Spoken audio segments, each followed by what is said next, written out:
Class 10th part 3.3 का पाठ करेंगे हम लोग। एक कहानी है, एक जो मर्म स्पर्शी है, दिल को छू लेने वाली, घीसा, जिसे लिखा है महादेवी वर्मा ने। तो इन लेखिका का सबसे पहले जीवन परिचय करते हैं। तो लेखिका महादेवी वर्मा का जन्म 1907 में उत्तर प्रदेश के फर्रुखाबाद में हुआ था और इन्होंने 1932 में प्रयाग विश्वविद्यालय से संस्कृत में स्नातकोत्तर की डिग्री प्राप्त की और ये स्वयं भी संचालन कर रही थी। पढ़ाई अपनी पूरी करने के बाद एक गर्ल्स कॉलेज की, और गर्मियों की छुट्टियों में अक्सर ये समय बिताने किसी रिश्तेदार या अन्य कहीं पिकनिक स्पॉट पे नहीं जाती हैं घूमने के लिए। ये अपनी छुट्टियां कुछ हटके, जैसे ग्रामीण क्षेत्रों में या फिर और ऐसी क्षेत्रों में जहाँ कुछ कर सके, ये सिर्फ घूमना ही नहीं इनका उद्देश्य, कुछ किसी के लिए भला कर सके, तो ऐसी जगहों में ये जाया करती थी। अब इनकी रचनाएं हैं निहार, रश्मि, निर्जा, सांध्य गीत, यामा, दीपशिखा, ये कविताएं हैं इनकी। और अतीत के चलचित्र, स्मृति की रेखाएं, श्रृंखला की कड़ियाँ, मेरा परिवार, क्षणदा, ये इनके गद्य रचनाएं हैं।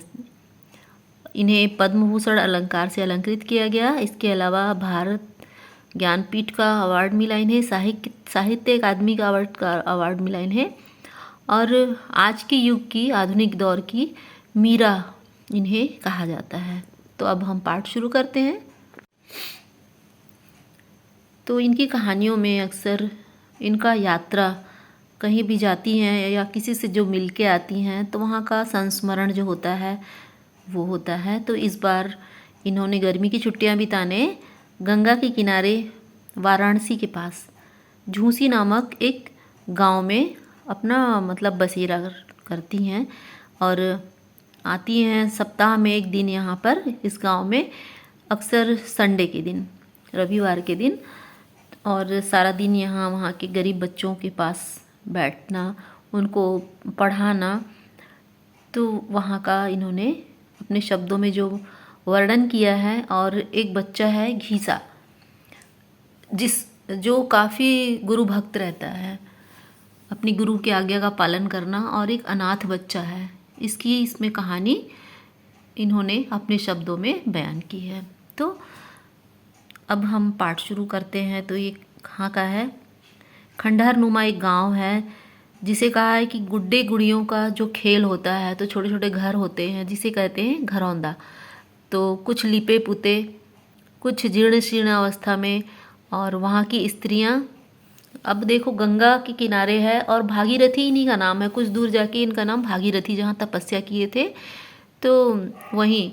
तो क्या कह रहे हैं कि मैं उन जगहों पर भी भागीरथी के तट पर बड़े सुख से अपना जीवन काट लेती हूँ, कुछ समय बिता लेती हूँ।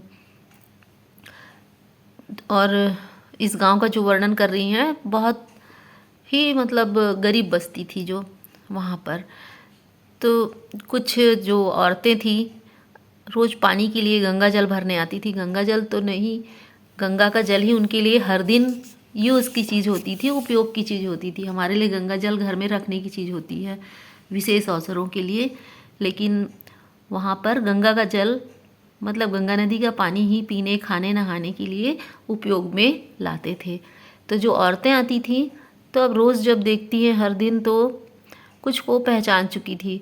तो कुछ मटमैली साड़ियाँ, कुछ धुली हुई, कुछ छींटेदार, और कांच की चूड़ियाँ, कुछ पीतल कांसे की चूड़ियाँ, और उनके घड़े भी किसी के साफ़ सुथरे धुले हुए, किसी के मिट्टी के, तो किसी के पीतल के जो घड़े होते थे, पानी सर पे रख के जो ले जाती थी। और पहचान ली थी, इतना रोज़ देखती थी। तो उनके रहन सहन और पहनावे का यहाँ पे वर्णन किए हैं। कुछ साफ़ सुथरी औरतें, कुछ मैली कुचैली, कुछ पीली चूड़ियाँ, मटमैली। तो जाते जाते अक्सर इन पे जब नज़र पड़ती थी तो वो मुस्कुराते हुए सामने से निकल जाती थी वे औरतें।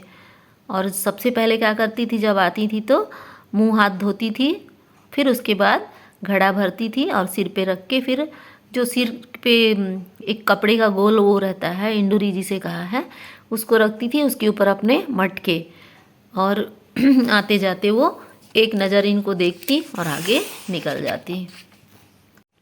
अब अपनी इस यात्रा संस्मरण में उन्होंने आगे बयान किया है कि जो ग्वाले होते थे, गाय भैंसे चराते थे, कुछ भेड़ बकरियां, तो जब ये औरतें जब जाती थी वहाँ से पानी लेके, तो कहीं धक्का लग के गिर ना जाए, इसलिए अपनी भेड़ बकरियों को एक तरफ कर लेते, और आते जाते जो मल्लाह नदी किनारे एक पेड़ के नीचे बैठती थी ना, तो वहाँ पे मल्लाह भी आते जाते गाना अक्सर गाते थे, चुनरी तरंगाउस लाल मंजीठी हो, गाते गाते फिर इनको जब देखते तो वो झिझक जाते थोड़े से, और कुछ नमस्कार करते और आगे बढ़ जाते थे।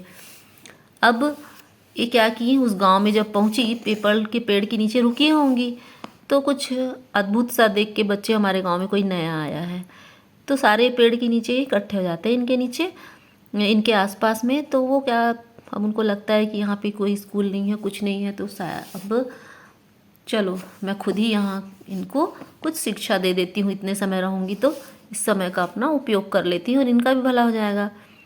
अब उन बच्चों का भी वर्णन किया, कुछ कान में बालियाँ पहने, कुछ हाथों में कड़े, कुछ धुले कपड़े, कुछ गंदे कपड़े, और कुछ आधे अधूरे कपड़े।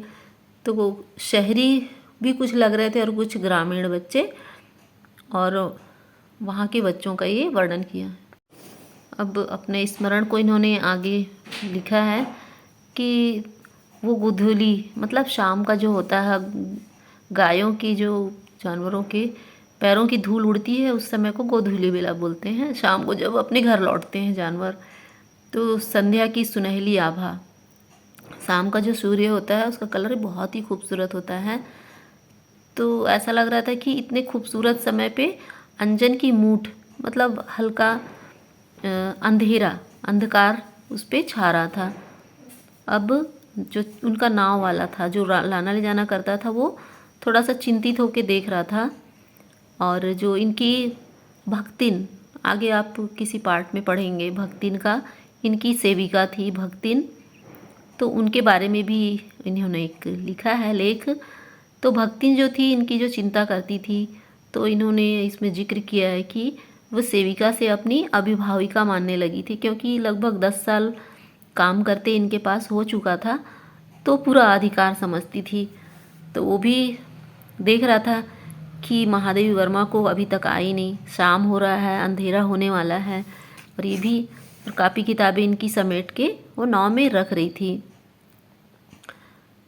तो अब ये जब जाने लग रही थी, अपनी नाव की ओर बढ़ रही थी, तो उतने में देखती हैं कि एक स्त्री जो सांवले कद की होती है और एक छोटा सा बच्चा साथ में उसके पास जो रहता है, उसको लेके आती है। तो क्या बोलती है कि मैं घर घर में लीपने पोतने का काम करती हूँ और ये अकेला यहाँ घूमता है, तो क्या आप मेरे बच्चों पर भी दया करोगी, तो कुछ आपके पास रह के ये भी सीख जाएगा। मतलब शिक्षा ग्रहण करने के लिए उनके पास आती हैं।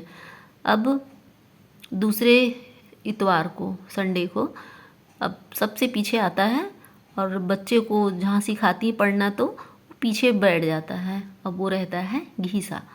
तो घीसा के बारे में क्या बोलती हैं कि पक्का रंग, मतलब थोड़ा सांवले रंग का, और चेहरा मलिन, मतलब मैला कुचैला, आँखें जो सफ़ेद आँखें, और होंठ अपने कस के बंद किए हुए, और बाल खड़े खड़े, और दुबला पतला बच्चा था, लेकिन भाग दौड़ करने वाला दिख रहा था कि हाँ दिन भर भाग दौड़ करता है, बच्चे होते ही हैं।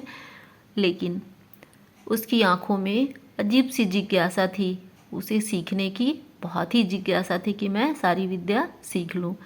अब जब वो बच्चा आकर बैठता था और बाकी बच्चे उससे क्या करते थे, थोड़े हटे हटे से रहते थे। किसी की बुआ ने, किसी की चाची नानी ने सब कह रखा था कि घीसा से दूर रखना, दूर रहना सारे बच्चों को, और इसलिए दूर रहना कि वो कोरी जाति का था, अछूत जाति का, इसलिए नहीं, बल्कि उसके बारे में बहुत सारी बातें करके रखे थे। उसके पिता की मृत्यु हो गई रहती है, और उसके पिता के बारे में कहा गया कि बहुत ही अभिमानी थे वो, और डलिया बनाने के लिए, जिसमें फूल वगैरह चुनते हैं, तो वो डलिया बनाने का काम करते थे। तो फिर कुछ समय शहर में रह के आए उसके पिता, तो बढ़ईगिरी सीख लिए थे, लकड़ी का काम करना। तो गांव के जो उच्च वर्ग के लोग थे और अच्छे घरों में चौखट किवाड़े सब बना के और कुछ अच्छा कमा लेते थे, और कमा ही नहीं लेते थे बल्कि अपने गांव से दूसरे जगह से वो उसकी माता को ब्याह करके ले आते हैं। अब उनके घर वाले भी थोड़े उदास होते हैं, लेकिन चलो ठीक है। और कुछ समय बहुत अच्छा बीतता है। उसके पिता की मृत्यु हो गई रहती है और मृत्यु के लगभग 6 महीने बाद ये बच्चा पैदा होता है। तो उसके बारे में उल्टी सीधी बातें लोग करते हैं। अब मृत्यु तो हो गई उसके पिता की, उसकी माँ ने बहुत ही गर्व से पाला अपने बच्चे को, अपनी गरीबी में भी गर्व से पाला। ऐसा नहीं कि बैठ के रोना रोए, तो बच्चे को मेहनत मजदूरी करके पाला। तो इसलिए सारे लोग उससे दूर रहने को कि बहुत बेकार बच्चा है, ये है वो है, जो भी है उसके बारे में दुनिया भर की बातें कर रखे थे। तो इसलिए एक तो बच्चे में बहुत जिज्ञासा रहती सीखने की, गुरु भक्ति रहती है उसके अंदर भरी हुई, और ये सब जब बातें सुनती हैं लेखिका तो उनका मन इतना होता है कि उस बच्चे को मैं ले लूँ।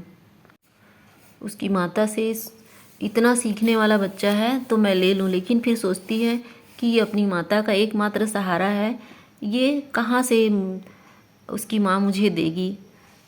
तो फिर उसकी माँ क्या करती कि जब जाती काम पे तो बच्चे को एक मैले कुचैले कपड़े में 2 रोटियां रख देती, कुछ और खाने के लिए चीज़ें, नमक रोटी के साथ खाने के लिए और थोड़ी सी गुड़ की डली रख के और फिर चले जाती।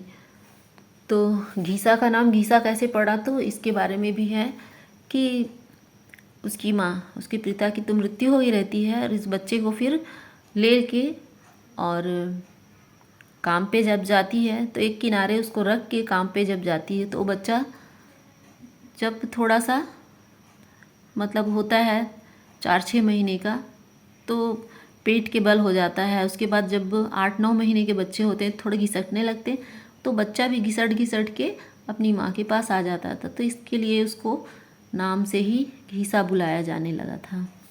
अब अपने गुरु की पूरी बात मतलब ध्यान से सुनता और उनके आने का इंतज़ार करता। जब शनिवार होता, अक्सर रविवार को आती थी ये महादेवी उस गांव में, तो शनिवार को ही वो मिट्टी से पेड़ के नीचे की लिपाई पुताई करता, सफाई करता और शीतल पाटी बिछाता झाड़ पोंछ के और अपने गुरु के आने का इंतज़ार करता। ये सब गुरु भक्ति देख के अन्य बच्चों से वो अलग लगा। अब उसे कपड़ा देने के सोचे कि बहुत सारे बच्चों के पास कपड़े नहीं हैं, और एक दिन क्या की वो साफ़ सफाई पे इतना बच्चों को मतलब समझाई। तो दूसरे दिन जब इतवार का दिन था तो सारे बच्चे साफ़ सुथरे कपड़े में आए। कोई गंगा जी में मुंह हाथ धोया, किसी के चेहरे पे जो लकीरें थी हाथ की उभर आई। तो इस तरह बच्चे साफ़ सुथरा बन के आए थे। अब सब बच्चों में सब तो दिख रहे हैं कैसे कैसे आए हैं, कोई आधे कपड़े में आया, कोई पूरे कपड़े में आया। अब घीसा तो कहीं नज़र ही नहीं आ रहा था। तो उसी में किसी चंचल बच्चे ने कहा कि कहाँ से आएगा, उसकी माँ को मजदूरी के पैसे ही नहीं मिले थे, और जब पैसे मिले तो अभी वो साबुन लेके आई है और कपड़ा धो रहा है घीसा। तो थोड़ी देर बाद घीसा आता है, और घीसा जब आता है तो उसके कपड़े सूखे ही नहीं रहते हैं। उसका एक मैला कुचैला गमछा जो रहता है धो के आता है, और उसके जो कुर्ते दोनों ही गीले रहते हैं, और गीले कपड़ों में ही वह नहा धोकर आया रहता। तो लेखिका ने यहाँ पे कहा है कि उसे देखकर वही नहीं मेरा भी रोम रोम गीला हो जाता है। मतलब इतना मतलब उसके प्रति जो गुरु के प्रति श्रद्धा होती है वही उस बच्चे को देख के इनके अंदर दया भावना रहती है। इसलिए कहती हैं कि मेरा रोम रोम भी गीला हो गया। गुरु की बातें इतनी अच्छे से मानना और उसके आज्ञा का इतना पालन करना कि वह गीले कपड़े में ही बच्चा आ जाता है। तो इनको बहुत दुख फील होता है। फिर एक दिन क्या करती हैं कि चलो बच्चों को कुछ जलेबियाँ लेके आती हैं। तो 5-6 किलो जलेबी लेके आती हैं और सब बच्चों को 4-4, 5-5, 6-6 जो बढ़ता है बांट देती हैं। तो अब सारे बच्चे खाने में लग जाते हैं, लेकिन घीसा क्या करता है, वह घर जाता है। तो उतने में बोलते हैं कि ये घीसा दिखाई नहीं दे रहा। तो कोई बच्चा बोलता है कि एक कुत्ते का बच्चा पिलुआ पाला है तो उसी को देने गया होगा। तो थोड़ी देर में आता है तो ये पूछती हैं कि और चाहिए क्या। तो क्या करता है वो 2 अपनी माँ के लिए रख के आता है, 2 खुद खाता है और एक अपने एक छोटे से कुत्ते के बच्चे को पाला रहता है जिसकी माँ मर गई रहती है तो उसको दे के आता है। तो बच्चे के अंदर इतनी अच्छाई रहती है कि क्या बोलता है कि हाँ, मेरे कुत्ते को एक कम पड़ गया है पिलुआ को, अगर आप देना चाहो तो उसको मैं दे आता हूँ। अब एक दिन की घटना है कि वहाँ पे हिंदू मुसलमान का दंगा जोर पकड़ रहा था। तो अब इनको घर जाने के लिए रहता है कि मैं घर जाती हूँ। और घीसा भी 2 हफ्ते से आता नहीं, बुखार है तो चलो मैं देख आती, दवा भिजवा दी रहती हैं, फिर भी वह बीमार रहता है तो चलो मैं दवा दे के आती हूँ और देख के भी आती हूँ। तो जब वो जाने को रहती हैं तो देखती हैं कि घीसा चल के आते रहता है। इनके मन में आता है कि घीसा उठ के आया कैसे। तो किसी ने आके खबर दी रहती है कि हिंदू मुसलमान का दंगा होने वाला है। तो वो आता है अपनी गुरु माता को क्या बताने आता है कि आप आज हमारे गांव में ही रुक जाइए, उस पार मत जाइए, लेकिन इनको तो जाना रहता है। ये सब बातें सुन के उनको और भी बहुत ज़्यादा उससे लगाव हो जाता है। अब बहुत सी बातें उसको समझाती हैं और उसके बाद वहाँ से निकल जाती हैं। फिर अब वहाँ इनका समय गर्मियों की छुट्टी ख़त्म होने वाली रहती है और विदाई का वक्त रहता है। तो सोचती हैं अब मैं घीसा से मिलने जाती हूँ और जाती हूँ अपने घर। जब जाती हैं तो क्या देखती हैं कि वह एक तरबूज और सिर्फ एक जांघिया पहना रहता है लेके इनसे गुरु दक्षिणा देने आता है मिलने। अब उससे उठा नहीं जा रहा है, तबीयत ख़राब है, लेकिन फिर भी वह गुरु दक्षिणा के लिए आता है। अब वो ना ले तो भी उसको रो रो रो के बुरा हाल हो जाएगा और ले तो कैसे। लेकिन उनके मन में ये आता है कि इतना बड़ा तरबूज आखिर चोरी करके तो नहीं लाया। तो फिर पता चलता है कि एकमात्र कुर्ता जो था, तो जो खेत में एक माली रहता है, माली का बेटा रखवाली करने के लिए रहता है, तो वो हमेशा उसके नज़र रहती है कुर्ते पे। तो क्या उसके लिए बोलता है कि जिसकी भूख जूठी पत्थल से मिटती है, पत्तल जो फेंक देते हैं खा के, उसमें जूठा रहता है बच्चा ना, तो जूठन से मिटती है, उसके लिए परोसा लगाने की क्या ज़रूरत। मतलब कि तुमको नए कुर्ते की क्या ज़रूरत है घीसा को। तो घीसा को भी लगता अब तो गर्मी आ रहा है, मैं तो पहनूंगा नहीं, अब ये कुर्ता मैं दे देता हूँ। तो कुर्ते के बदले तरबूज को लेके आते हैं। तो ये सब बातें देख के महादेवी वर्मा का मन और भर आता है। अब विदा लेके आ जाती हैं। अब ये लेख लिखने तक काफ़ी समय बीत गया रहता है तो इनको लगता है कि एक बार घीसा से मिलाऊं, लेकिन फिर संदेश मिलता है कि घीसा अब दुनिया छोड़ के जा चुका है। तो इन्होंने इसमें जिक्र किया है कि आगे अब मैं बयान ही नहीं कर सकती हूँ। तो ये पार्ट हमारा समाप्त हुआ बच्चों, और मेरा उद्देश्य ये है कि मैं बहुत शॉर्टकट वीडियो बनाऊं और आप लोगों को बहुत आसानी से समझ आ जाए। तो अगला पार्ट अगली वीडियो में